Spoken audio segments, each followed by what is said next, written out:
1 2 1 2 1 2 testing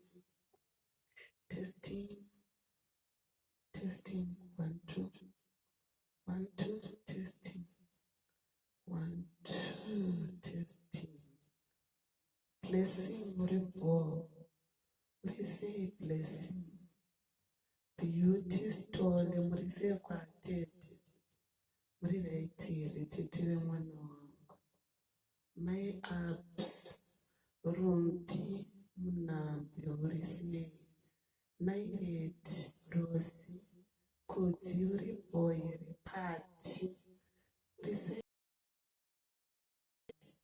Modina uri bo shiri say guys Peggy faith story masquera secondary tete Peggy uri boy msaada wangu Matilda Michelle Tino Munamo uri asawira Isawira mukuru Tondera imutsawa uri kwasawira founder we CEO wegango uyitondera iyoyo mutsawa umusawira wangu ndovakatoti ndichomidzi zita rangu repage rangu uyitondera iyoyo is a sweetheart andodzi yangu iri supportive shame from day one ndiye munhu akatanga kubelieve in me akandipa simba from day one pana pasocial media.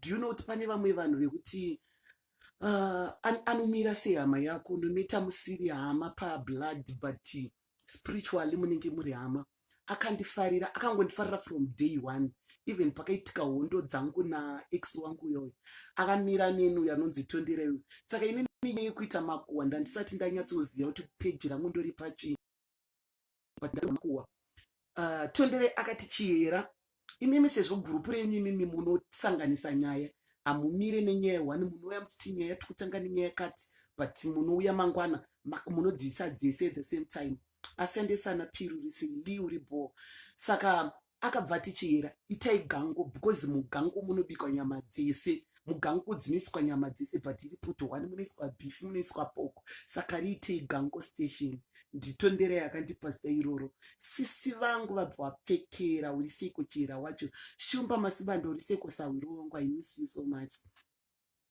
muri kuona saka ndopa akabva nditi itai kuti page iri chiriita kuti chi riite kuti team chiyera gango station ichitonderai iyi number one feni yangu munhu feni yangu yandoziya ende anoda neni sometimes chero ndikatomuona pane pekuti ndiri wrong pekuti ndinenge ndiri wrong 100% chero akatonzwa ndiri kubhombwa kune mamwe magroups haadaire haufoka muona necomment iri against you since akatanga kundisupporta this guy is my loyal friendship handidi naye nzodzi yangu uyu miss jim uri sei ndauya nenyaya yauyu anonzi Natasha uri boy here anoshamisa Sara uri sei handiti ndiani saka guys kapane nyaya yangu inini ndiri kuti nyaya yangu yakamira yakadai so ndauya nenyaya colors colors mbanditi uya inini handisi team ningi as you know. You understand? Dangoona iri kungotenderera mumastreets umu mukadzi wacolors uyu mwana chiko naima musunzwa ndi kutaura pafoni here musuri ndoda vanhu vane respect man pala padho pangu muri kudeiko doro ri kuvhurwa mangwana nai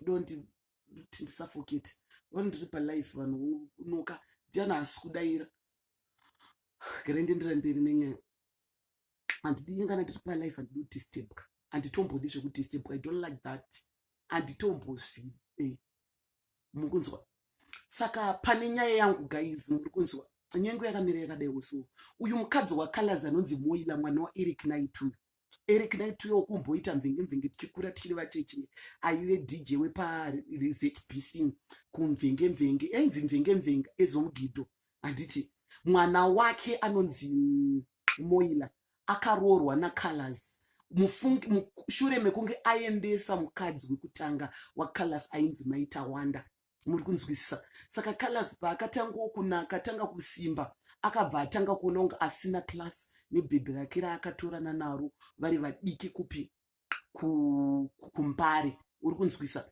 Akabva achiona kayo mayellow bone anotsvuka kuronge anotsvuka kunge akuronge mengo ngenini.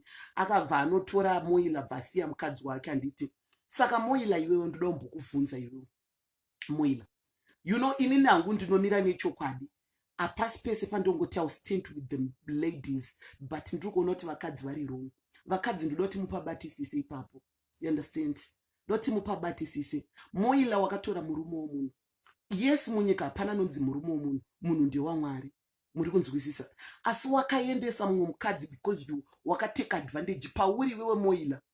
Hatingakuti murume aita dabarika kana kuti chii. Wakateka advantage because you come from the wealth family. Uri kunzwisa Moila. Wakateka advantage yekuti wangora abroad. Uri kunzwisa. Uri chizvarwa une mapapers kudiaspora.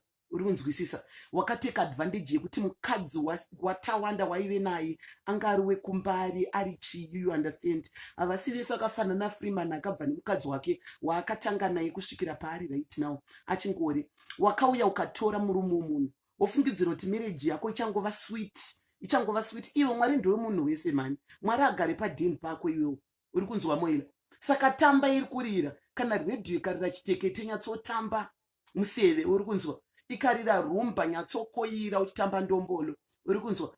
Iwo ndoda unakirwa neupenyu hwese huite sweet, and hauna kukwana. Pandoona kuti hauna kukwana iwewe Moila, ndepekuti iwewe Moila pandikuda kukudzira kuti hauna kunyatsokwana, ndepekuti pawakambonetsana mai ako vanyenga, baba vako vanyenga, you know varume vese vanonyenga. Iwowo wakatora murume womunhu ingawani Tawanda. Ungosingazivi kuti Tawanda angane mukadzi mai Tawanda. Wakatora ingawani, asi baba wako iwo pawanga wakuhurira mai ako wakanyora paFacebook kuti baba vangu vahura varwadzisa mai vangu. You are very stupid.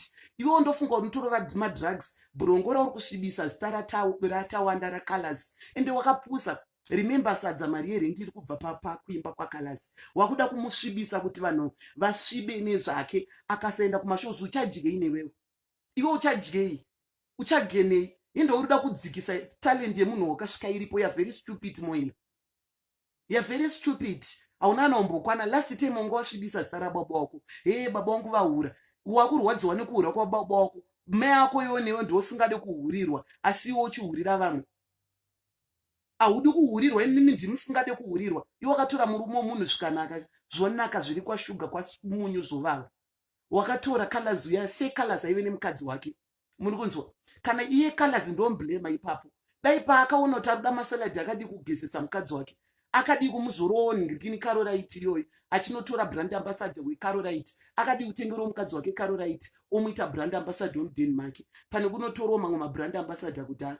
Uri kunzwa? Moila, marriage yosatasirwa tive sweet chete because Mwari ndiwe munhu wese. Wakachemedza mumwe mukadzi iwewo, wakadestroya marriage yomwe mukadzi, wongotasirwa kuti iwo ndorufunga ngonakirwa nemarriage. Vanhu ngatizive vamwe masingle ladies akafanana neni kunoko. The more yaunongorwadzisa mumwe mukadzi, tarisira zvese. Muri kunzwisa? Because iwewo uri kurwadzisa mumwe mukadzi, uri kurwadzisa mumwe mukadzi, wotarisira kuda kuti iwewo zvako iwewo ndizvo ngazvinaki. Muri kunzwa? Nhasi ndoda kumbokuudza something, ndoda kumbokuverengera something iwewo Moila iwewo. I know uchaona live ino. Ndoziva kuti munoona macelebrity. Ndakutozviziva kuti mune muchiona but munopretend. Ndakaona ndakubuda kaPastor FM kwaTildok.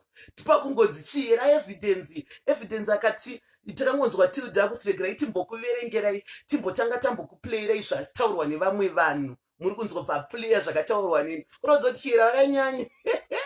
Kana takutaurwa kuStar FM tiri kuZimbabwe tikagara mu1 room. Takubuditswa Star FM uchitaurwa kuti hanzi chiyera hana basa kwanaini. Ampenge kwadai. Pane muvangano anopinga paFacebook kunana Federation, kuna vanonzani zuva habana mikaka inenge vane matako anenge nzou yakafongo rekuguna renzou, kune vanhu hobha memwana wasikuona Tilda Tilda imi musambonyepo tanza zvishamisire zvinoshamisira manini, zvinoshamisira kuti nyunowo zvangochera. Kana Tilda wakuti wachitoita live yekutaura nezvepasocial media wobva watiregerai timboplayer wotora zvakataurwa. Isusu tinofunda like this. 1 2 testing, 1 2 testing, 1 2 1 2. Yes I am. Azva zvinoda kachesi keamarolais kachesi. Zvinoda kachesi zvinongonakidza musoro, zvinongoratidza kuti tiri kutombotauwo zvinhu zvinotombonzwisisika. Ukaunoona TWSTay FM pamhepo vakutotaura nezveevidence Tim Chiyera evidence. Tim Chiyera akati zvinotaura zvine musoro mukona, zvinotaura zvine musoro imi. Ndotaura zvine musoro, musambobvumanye pauno mumhaurwadziwa kutonotanzi hazvine basa reimi. Imi zvinotongona ini kwandiri achievement. Kwandiri tora achievement. Tora achievement. Abebwana kutaurwa naTete Tilda. Kuplayiwa naTete Tilda. Tilda.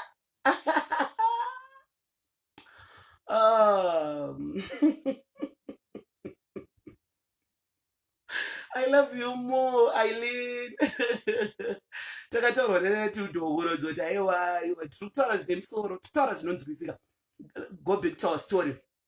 Iwewe mukadzi waKalasi, sezvo uriwo ndakuona uchitaura wabuditsa statement rekuti nhingirikini ita haubude mumba mako yousingaite zviri right, iwewe uchinodzidzisa vanhu. Let me tell you something. Enda pana Proverbs, pana zvirevo 14, Proverbs 14 verse 14. Proverbs 14 verse 1. Zvirevo vane mabhaibheri chishona munozotarisa. Pana zvirevo 14 verse 1. Uri kunzwisisa?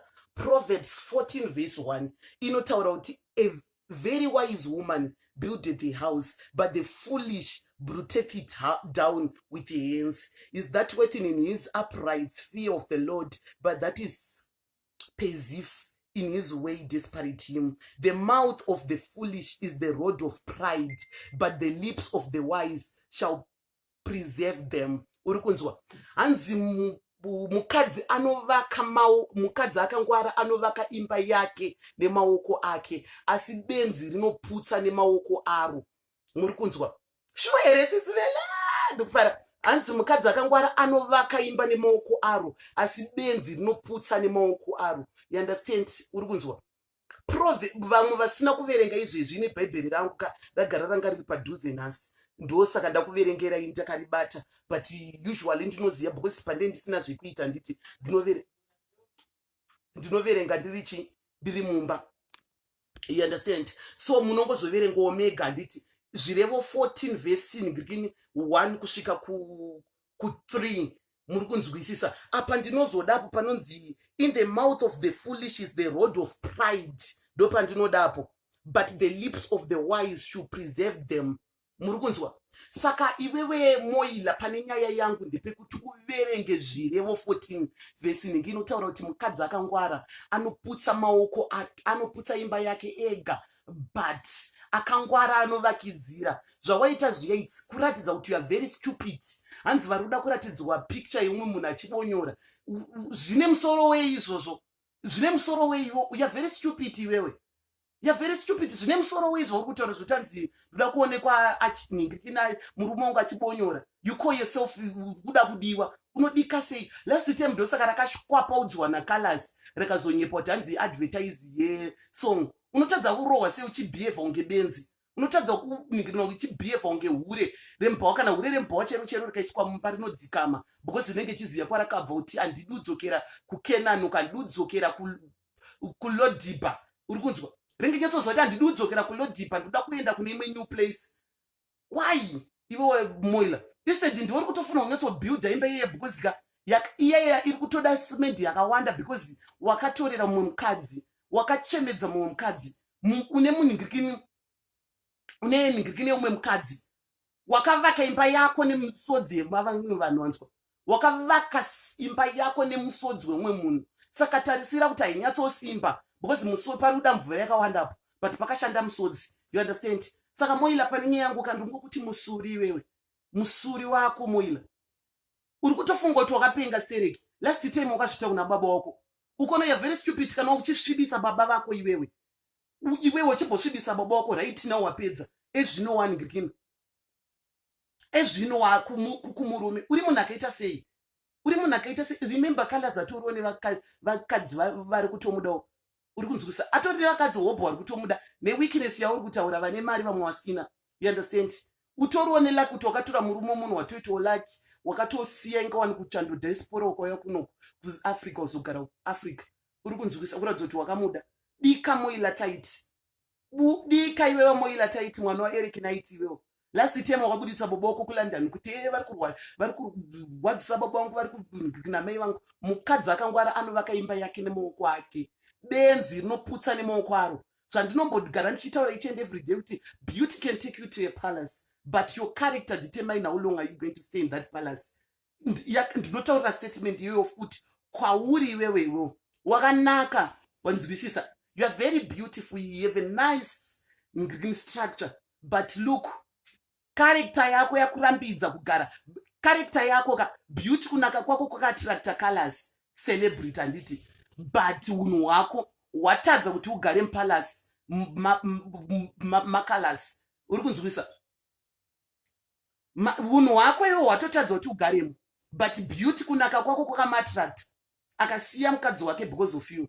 Uri kunzwisa? But very soon uri kusiyiwa futi iwewo, uchasiyiwa because of character. Ende ukaramba wakadaro chero wakanaka uchadzipinda mamarriage hobho uchingoabuda, uchipinda imwe uchibuda, uchipinda imwe uchibuda.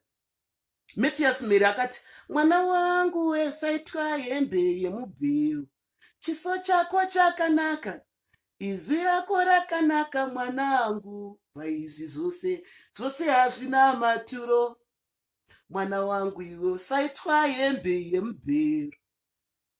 Unoroti koko kuAmerica kwangori kudiaspora nkuwo hakuna masingo, kune vakomana majaha hobho vasitori navakadzi, but wakakwira ndege inga wani kukwira ndege. Imagine kusimagula kabhodhi kako nematsvuku ako ayaya kusimagula kabhodhi kako, kusimagula bhegi reutsinye kubva naro kudiaspora kunoritsveta munhingirikini munonzi musanindi, haunzwe kunyara.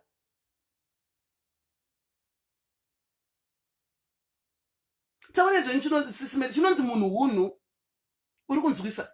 Hautonzwe kunyara iwewo moila kuti wakasimagula kabhegi keutsinye kekuyozodestroya marriage yomwe mwana. Uri kunzwisa? Kubva kudiaspora uku wasvika munoma uchagona kudzikama futi. Uri kuti wakatakura kusimagula kabhegi keutsinye kubva kudiaspora uku. How many hours wakagara mundege uchiuya kuzodestroya marriage yomwe munhu? After that wakuda kudestroya career colors? Never. Never. You must know different between different between life yepa social media ne life yemumba. Zvintu zvakasiyana. Ubuditse life yako yemumba pa social media. Unobatsirwa nei nevanhu vesocial media? Chicha unobatsirwa nacho pa social media? Chero vanhu vari kukuti wagona vari kutokuseka because vamwe vachona havana because marriage it's not for everyone. Vamwe havana lakire marriage, vari kuti tifanane. Zvekubuditsa unzanzi colors anomwa brongo, anomwa hystalics. What's new? Chichinyowani pawakomana nodhanswa kuti vanomwa mabrongo. Chichitsva pakunzi vanomwa mabrongo. Kubuditsa zvigubhu zvebrongo tanzida kuratidza kuti vanhu vaone kuti chichinyowani pawakomana nodhanswa kuti vanomwa brongo.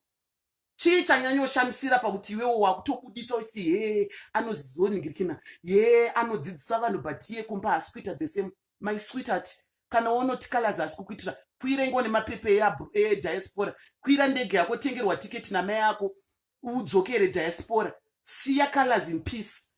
Muri kunzwa? Siya colors in peace, kwete kuda kuuya wakasidestroya marriage yake, wakuda kudestroya career yake. The devil is a liar. The devil is a liar. Tikukurambira. Shamwari mwana waya akarerwa nambuya. Usatamba nemwana akarerwa nambuya iwewe. Usatamba nemaprayers anambuya. Maprayers anambuya ari strong. Unofunga kuti maprayers anambuya aya anongoperera mumhepo, kuti vakasara vakachengeta mwana wavo vasingarare kuti mwana wavo adye, kuti colors uyaende kuchikoro apfeke kusvikira ave zvaari right now. Wongofungidzira kuti iwo zvako ngouya wosimagula bhegi reutsinye from diaspora kuuya naro muno muafrica ufunga kuti uchauya uchidestroya marriage yacolors. Never. Izvozvo hazvife zvakaitika dia. Izvozvo hazvife zvakamboitika shamwari.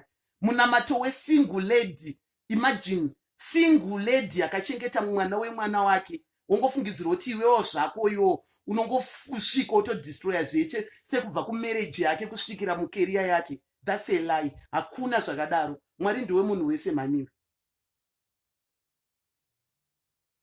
zvemba zvaramba, dzokera, kwira ndege udzokere, kwira ndege udzokere diaspora.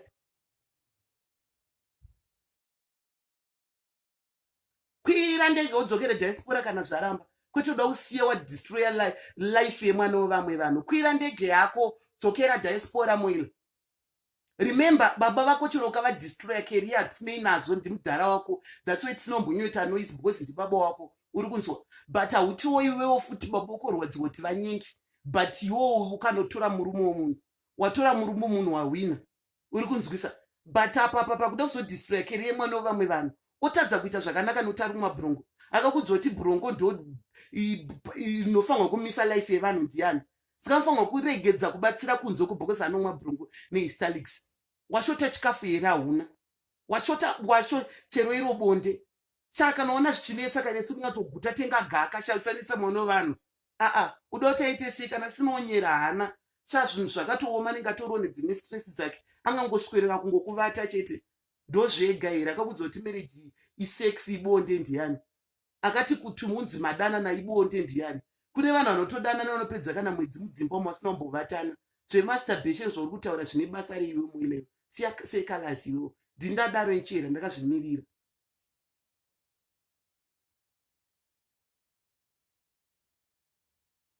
Kana manje kana angasina mapepa kana angasina mapepa akazoita marriage yemuno mwekudestroya marriage yake amai mwana uchamama zvako nenhamo mweni. Kana ungosina mapepa akanyatsokwana kwaya kunoko, ndosaka anzi akadzoka ende uchamama because wakadestroya life yemwe munhu, wakadestroya marriage yemwana vamwe vanhu, wofunga kuti yako ichaita soft, wofunga kuti upenyu huchakupfavira. Hakuna zvakadaro, hakuna zvakadaro. Guys, ndoda kungogara ndakakuudzai. Yes, ndambona futi kune imwe channel yeye kune musikana uyo ari kunzi yaLucy.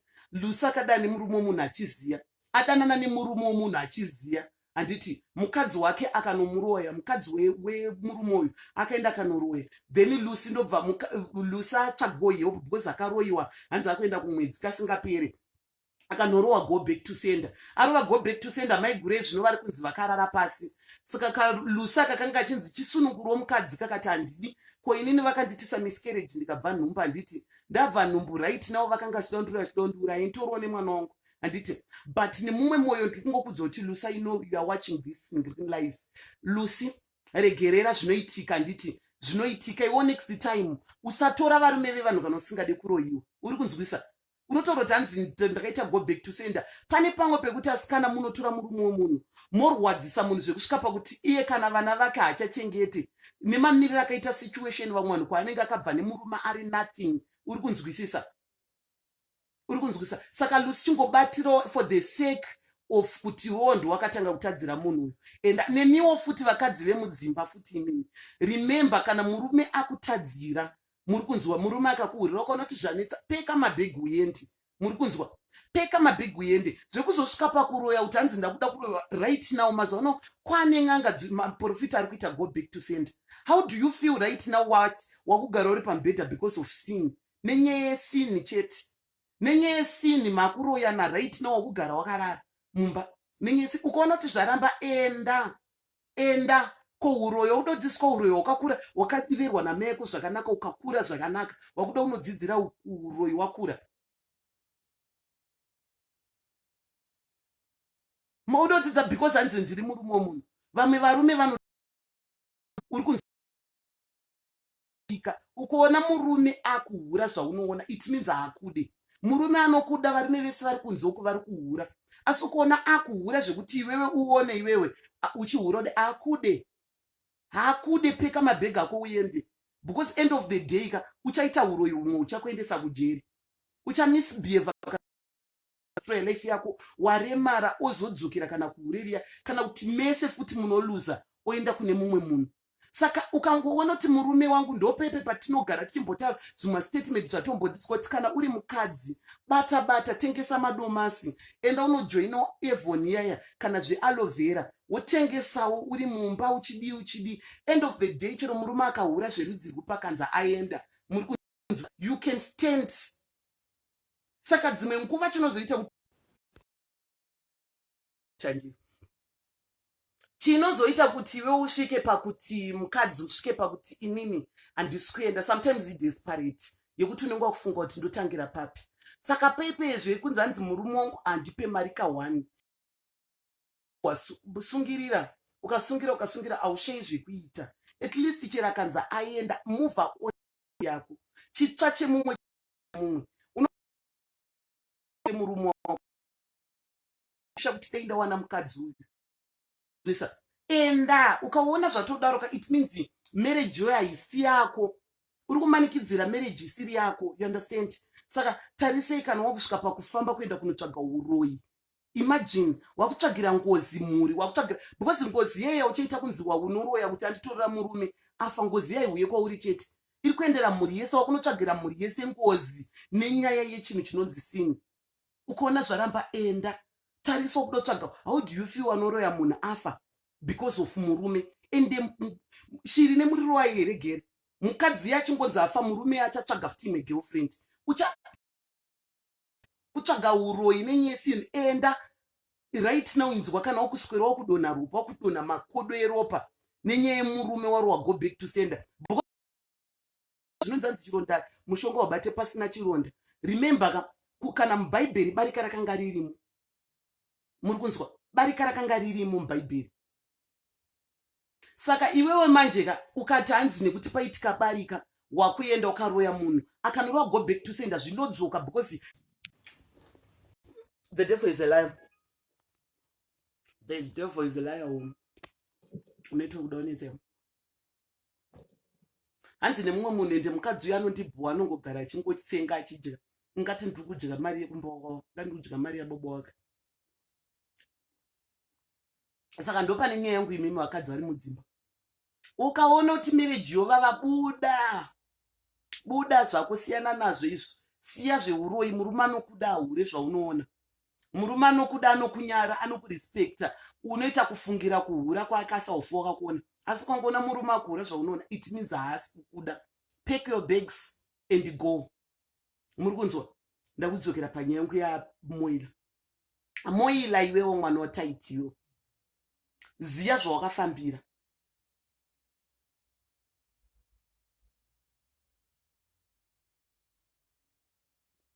Urunzwa?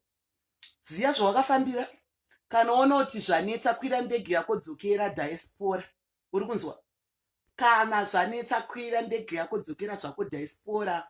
Pane kuswera uchida kukanganisa image yemunhu, uchida kukanganisa zita remunhu, munhu wawakatorerawo mumwe munhu. Uri kunzwa? Zvinonzi mukadzi aende. Guys, iyi ndo message yada kungokuudzai ndisati ndaenda. Ndakuda kuenda. Muri kunzwa? Ndisati ndaenda ndoda kungokuudzai kuti vakadzi veve vari kungotorawo varume vevanhu.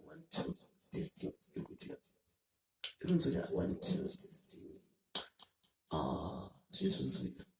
Ndoda kungokuudzai kuti vakadzi veve vanotora varume vevanhu, ukarwadzisa umwe mukadzi, remember ucharwadziswa. Sometimes kurwadziswa mhinduro yaMwari inogona kunonoka.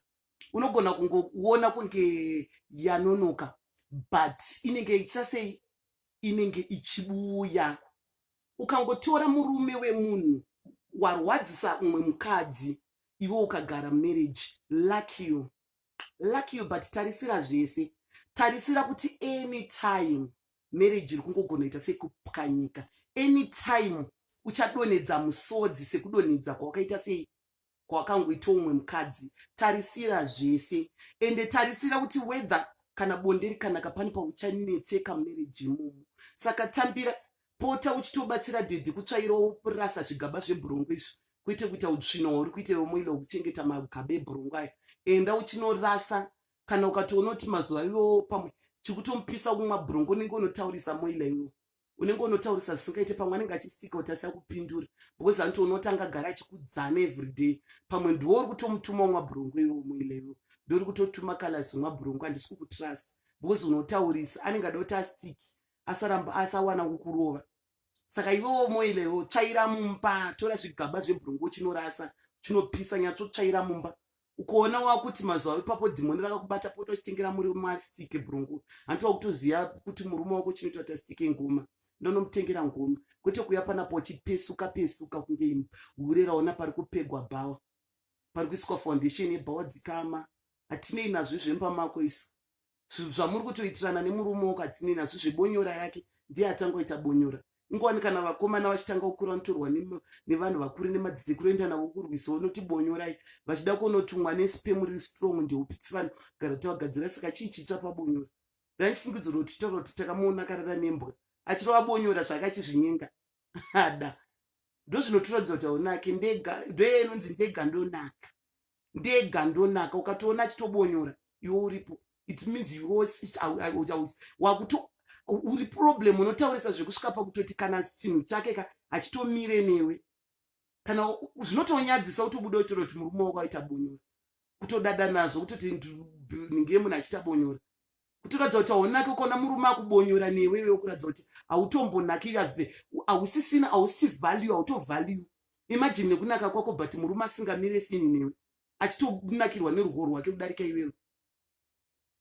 Ndecheye kuti colors wachona waya achifamba akaisa maoko kumashure kanofamba kakadai muzvitarise colors yezvaanotyota akadai wakatarisa maoko ake mburi yake inomira bhokozika ndiye mukadzi wake. Colors ndeinetsika colors kanofamba kakadai maoko kachikotesa maoko ako anchikoti kakatasa maoko achona mburi yake inomira bhokozika akajaiwa zvitundisa. Anonaka ega ega, anonaka kuona nekunaka kwako umwela. Colors asikachatunde asikachamire mboro newe kuratidza kuti une problem. Ndozvatinogara tichiro tinotiwo glitters are good. Tarisei kunaka kwamwera wewe but sina isi kumira.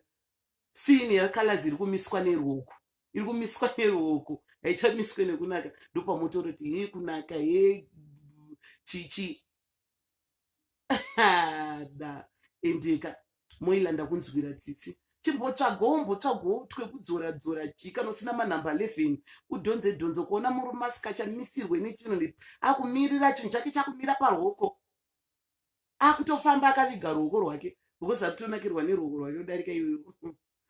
Ndoye inonzi ndega ndonaka. Hausina basa iwewe, hausina kana basa muile iwewe. Your time is up, your time is up. Your time is up, sweetie. Your time is up. Peka mabhegi udzokere. Siye kana zadzokera meta wanda wakatora kana tawa avasati varurwa. Sikana vakarurwa thank God akamuvha one vakamuvha one life yavo. Hautarisire shuga iwewe wakasvika wakadestroy wakachemedza umwe mukadzi. Chokwadi chinofanwa ngoti vanhu vazive so. Ukangotorerawo mukadzi umwe murume pazvinotoitika tarisira kutoti maprayers akudzoka manje. Unongotarisira zvakanaka chete iwewe kuda kuchemedza vamwe kuti ndiwakanyota sei iwewe. Ndopaunonotika kumwe kunaka kuna kana basa kana kunaka mukadzi akanaka uyo achirarisa mburo yacolors asikana mozotora kuti hanzi vana chiro vakachita grand garini kushata kwangu asi ndichimisa sini. Asi sini ndikonzera kuti imiri aiwa grand gara yangu nekushata kwangu nichiri pane kuti tarisei vana colors anogara nemboma mpama mai mwana kagetsi kekuti kana murima kanovheneka asi haisi kumira. Iri kurara ari kunaka ega ari kuzvinakira. Beauty can take you to a palace, but your character determine how long are you going to stay in that palace. Beauty can take you to a palace, but your character. Beauty can take you to a palace, but your character determine how long you can stay in that palace. Manzuwa. Beauty can take you to a palace. Muntandigune chirungu inchitaura sentence iyi since nakakama. Beauty can take you to a palace, but your character determine how long you can stay in a palace. Moila musoni usati wadzira life yako yekumba kwangu paFacebook kuti sembura totimisa moyo nepepa vanitsvina pawatora mapicture bro. Timisa moyo musoro wako iwo dzokera unodanana wega kuAmerica uko paradzembe imwe mwana ufunga kuti uya uchanaka dosiya watidonhedzera talent yedu ende futi kubva pawakangopinda muupenyu hwacolors mbiri yacolors music yakaisa haichanyatsonaka futi kwakauya destroy wanisavofungi une demon of destroying. Since you come in the colors life life yake nguva scattered, so music yake isina chirimirira, colors asina chirimirira chake chiya chiya chaive nacho tete. Since paakangopinda muupenyu hwako, pawangopinda muupenyu hwakalasiyo, music yakamheno zvaikungoitaita, so unenge uchimudzidzisa kuti abve mudhanso umuitisa zvechirungu zvekumama. Ndizvide izvozvo, ndinyatsozvifarira, ndizvide inini muila, nditombozvide zvaukuita izvozvo. So dondikanganisirewo colors wangu, handina colors, ndoda ndichimutuka ndega. Muzoti pane vamwe vanhu vanapana pafacebook kuti handini, ndoda ndichivatuka ndega, ndikavatukirwa kunondirwadza. Ndikudzei vanhu list yevanhu vekuti vakatukwa pana pafacebook ndorwadziwa, ndoda ndichivatuka ndega. Ndinoti maititi number 1, Madam Boss, Sisimeli uyo anonzani, vanhu ivavo ndoda ndichivatuka ndega. Ndikaona vachitukwa ndorwadziwa zvekuti handitombodi kuti vatukwe, ndoda ndichituka ndega kuti maititi Madam Boss, then uyo anonzani, uyu Sisimeli uyo anonzani kuyu musikana uyu, ndomuda zvokuti handidi kuti atukwe, ndoda ndichivatuka inini. Ndikavaona vachitukwa ndorwadziwa zvekuti ndotanga ndikutukirwa mwana wangu.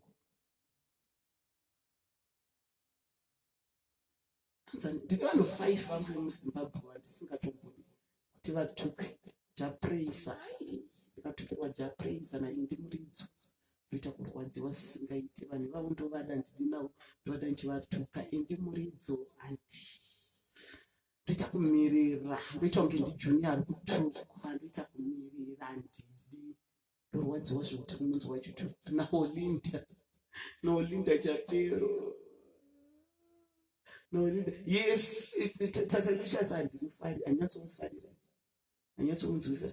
Tatalicious wofutoka, ini Tatalicious anongondisekesa zvangu, anondinakidza, anondinda tena. Yes, maititi handitombodi, handidi. Ndo maititi kana vakatukwa ndoita kunge ndikutukirwa mwana wamai yangu, handidi, ndorwadziwa zvisingaite. Namadam Boss ndoda ndichivatuka inini, naolinda Chapero yeye. Aiwa, ndoda ndichivatuka inini, vatukwa ndoita kunge ndikutukirwa mwana wangu. Handitombodi vanhu vaivatukire, handitombodi, vanotondirwadza.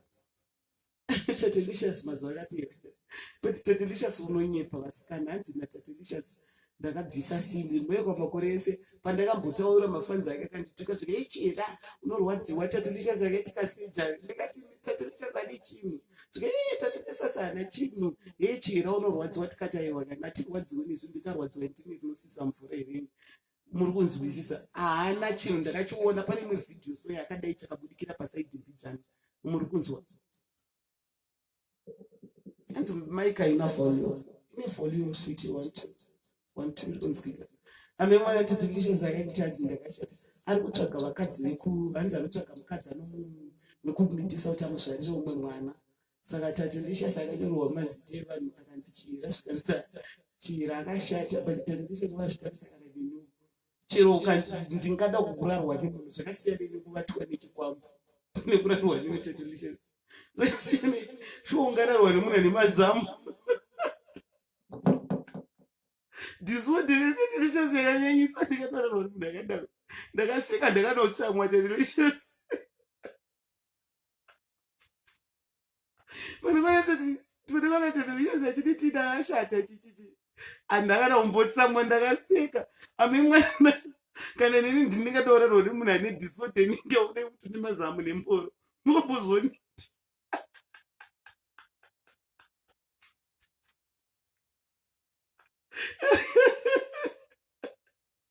Zvakasiyana nekuvatwa nezvikwambo zvinotirara maspiritual husband emuhupai.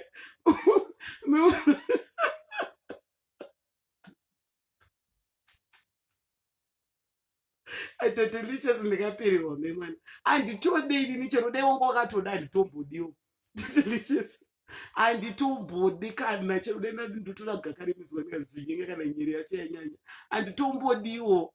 Chero dai wakandida tate, handaitombodawo. Inini ndindadiya memwana, kurara nemunhu ane disorder inenge yaunayo Tatalicious, yekuti une zamu woita mburo. Une zamu rakamira darika rangu, imagine.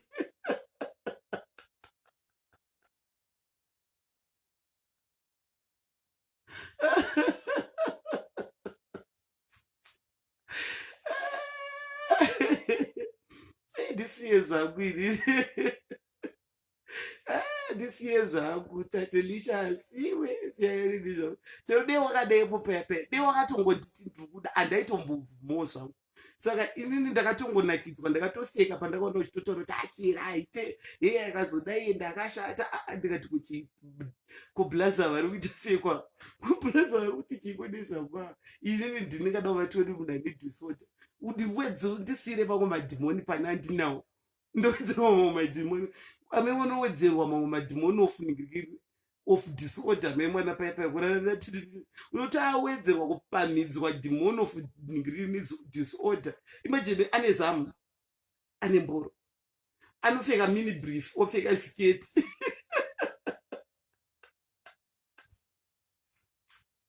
utorana nemunhu zvakasiyana nekurara neumwe mukadzi ave unoomera nemukadzi ane zamu rakamira kudarika rako. Asi disorder inotatilicious iri serious. Mangwana samuka chidyara miti, mangwana nomukachenda mutoilet achinyepoti kampani wari aiwa disorder iri serious. Apo wapedza utaura kuti hanzi aiwa ndidi kuzotosarudza. Hauna choice iwe Tatilicious.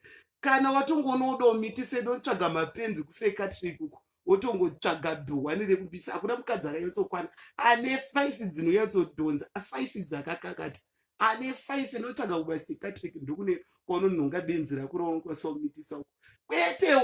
Kwete mukadzi ane 5 dzinokakata chedzinodzi kutokumurira bhurugwa tati wototora manhede kudaiwo so nangatondora nembobobo kwete direct mbobobo cheo nembobobo kwete direct Tatilicious direct kutotitichizoya pamusoro kutovhura makumbo ukumura nduwe kumurirewo kutokumura bhodhi ukumurira Tatilicious. Tatenda karigambe aiwononakidza unobvisa stress. Tatenda dzimwe nguva unombobvisa stress, aiwa unobvisa stress. Tatenda kuzotoda kuchuza kadi, kuzotoda kuchuza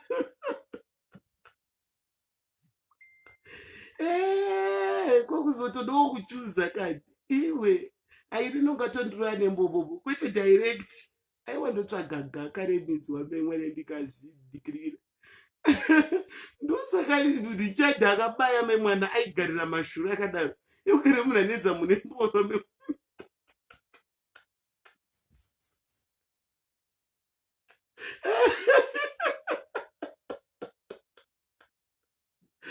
ndosaka ugavaivaira mboti I love you ugavaivaikaregera hama dzavo manejeri nava vakati wikesu amemwana vaitadza kukesa munhu vachiona mashuru akadaro munhu anononemunhu ane mazamu nemboro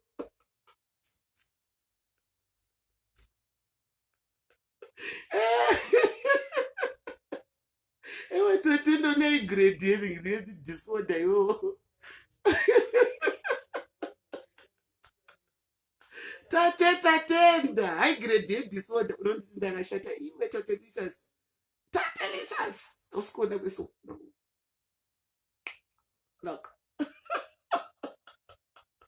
chero ndikadzi ndakashata asi handingambovatenewe chero zvikadzi tasara tiri tu panyika inini newe Tatilicious ndobonyora ndegandonaka ndobonyora saka usambovuka zvinetsa kutondimeshena inini iwekeokwaneyo kutondimeshena ini kana bodhoko tutura dokwete direct munhu ane disorder reke unoriza mune sidi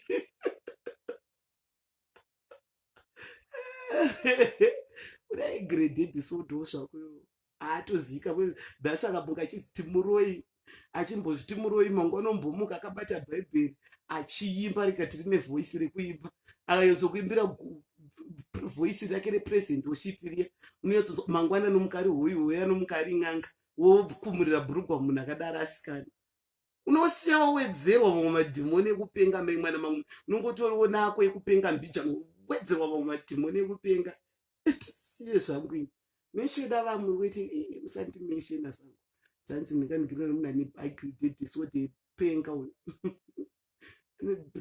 big grade disorder guys bye bye. going. Love you guys. Tasamazilips acho.